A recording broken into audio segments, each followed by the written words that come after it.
Hari ini kita akan membahas tentang part of speech. Nah, teman-teman sudah pernah tahu part of speech itu? Kalau di dalam bahasa Indonesia, kita biasa menyebutnya dengan kelas kata. Nah, sama halnya dalam bahasa Indonesia tersebut, di dalam bahasa Inggris juga ada kelas kata. Yakni ada 8 kelas kata. Ada noun, pronoun, adjective, adverb, conjunction, preposition, interjection, dan verb. Kita mulai dengan yang pertama, yaitu noun. Noun itu artinya adalah kata benda. Maksudnya adalah kata yang menamai sebuah benda. Dan benda sendiri itu adalah segala hal yang ada di dunia ini, baik yang bisa kita rasakan langsung maupun tidak, baik yang bisa kita lihat langsung maupun tidak, itu benda. Nah, dan benda dibagi menjadi dua, ada countable noun dan uncountable noun. Countable noun adalah kata benda yang bisa dihitung secara satuan, kayak contohnya a veil, ya, veil, jilbab, clothes, baju, watch, jam tangan. Itu bisa dihitung satu satuan gitu. Dan uncountable noun itu kata benda yang tidak bisa dihitung. Contohnya adalah air, udara, minyak, garam. Itu mereka bisa dihitung secara kiloan dan literan, tapi tidak bisa dihitung secara satuan. Makanya disebut uncountable noun. Selanjutnya ada kata benda yang dia nyata dan tidak nyata. Kata benda yang nyata itu maksudnya adalah kata benda yang bisa dilihat, kayak handphone, laptop, table, house, itu bisa dilihat. Kalau yang tidak bisa dilihat itu seperti spirit, happiness, sadness, itu.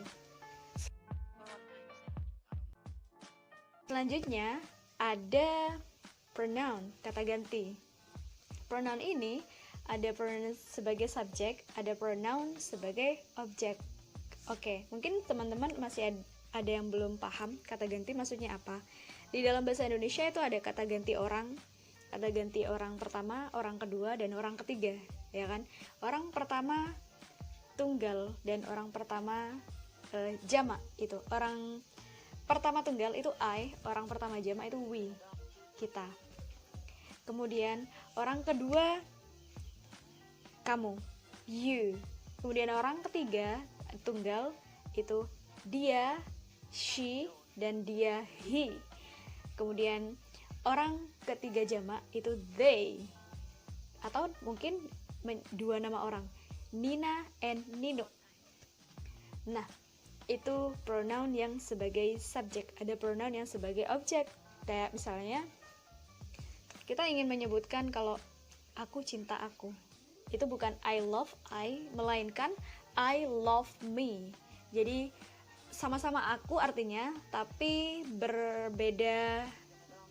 berbeda ini istilah. Yang pertama pakai I, yang kedua pakai me gitu.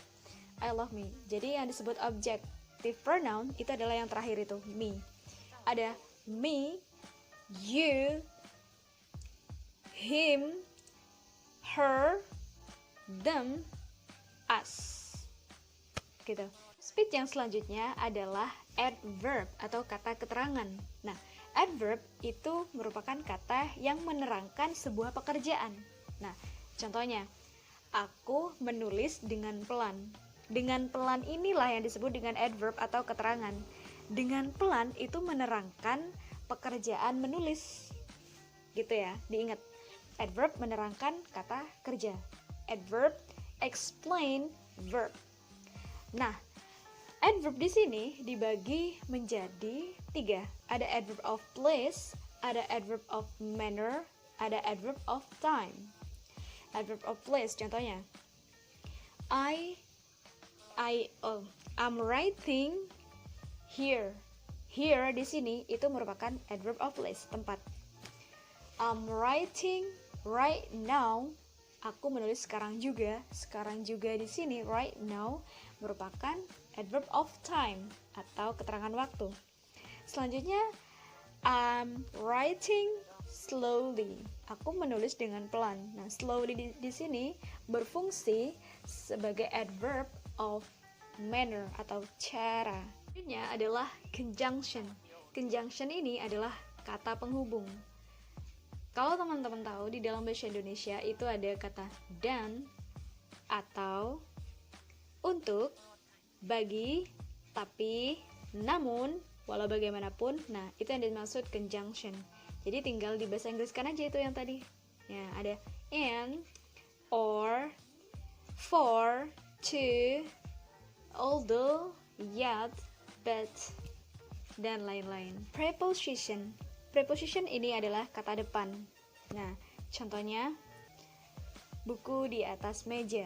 Nah, di atas inilah yang disebut dengan preposition.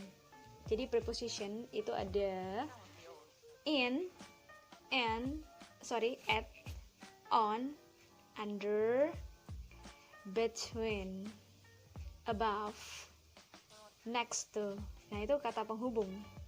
The ball is under the table, atau the phone is in front of the window. Interjection. Nah, interjection itu simple sekali ya. Dia itu adalah kata seru. Kalau kita mau berseru gitu, contohnya aha, oh, dan lain-lain. Itu kata-kata seru. Dan kata seru ini berfungsi untuk ya mengekspresikan seberapa ekspresifnya kita, maksudnya mengekspresikan diri kita, wajah kita, dan tubuh kita ketika kita ngomong.